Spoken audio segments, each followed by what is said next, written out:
बीडच्या केसमध्ये 2 कोटींचं चंदन जप्त करण्यात आलंय।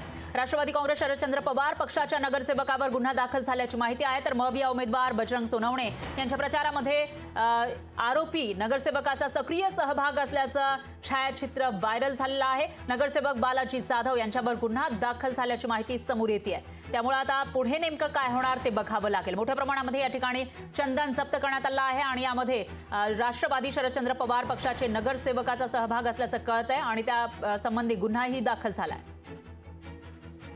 आज केज पोलीस ठाणे आणि स्थानिक गुन्हे शाखा यांच्या संयुक्त विद्यमाने धारूर रोडवरील पेट्रोल पंपाजवळ एक आयशर संशयास्पदरित्या आढळून आला। MH24A 9383 या आयशरची आम्ही पोलीस स्टेशनला आणून झडती घेतली असता त्याच्यामध्ये 60 गोण्या या चंदनाच्या खोडाच्या आढळून आलेल्या आहेत। त्याचं वजन आम्ही केलं असता पंचांसमक्ष ते 1250 किलो म्हणजे 1.25 टन माल इतका मिळालेला आहे।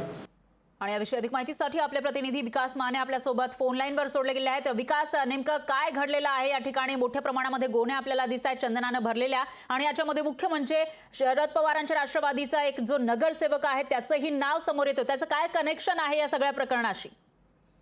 निश्चित खरं आपण पाहतो आहोत, एकीकडे निवडणुकीची रणधुमाळी आहे आणि अशातच ही मोठी कारवाई जी आहे ती सध्या केज पोलिसांनी केलेली आहे आणि स्थानिक गुन्हे शाखेने केलेली आहे। जवळपास 2 कोटी रुपयांचं हे चंदन जे आहे ते जप्त करण्यात आलेलं आहे आणि या चंदन तस्करीमध्ये जे आहे ते बजरंग सोनवणे यांच्या निकटवर्ती असणारे जे काही एक नगरसेवक आहेत त्यांचं नाव यामध्ये आलेलं आहे आणि त्यांच्यावरती गुन्हा देखील झाल्याचं पाहायला मिळत आहे।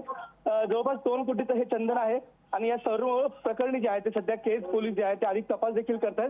अतिशय सिने स्टाईल अशा पद्धतीने ही चंदनाची तस्करी होत होती आणि याची माहिती जी आहे ती ज्यावेळेस पोलिसांना मिळाली होती त्यावेळेस त्यांनी ही कारवाई केलेली आहे आणि यात अधिक तपास जो आहे तो सध्या केला जातोय।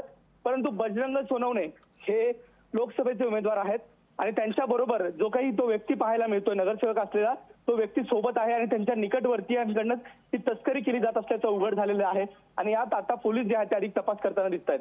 निश्चितच विकास, या प्रकरणामध्ये पुढे नेमकं काय काय होतं ते बघावं लागेल। दरम्यान धन्यवाद तुम्ही दिलेल्या या सविस्तर माहितीसाठी। लोकशाही मराठी ऐका, पहा, जागरूक रहा।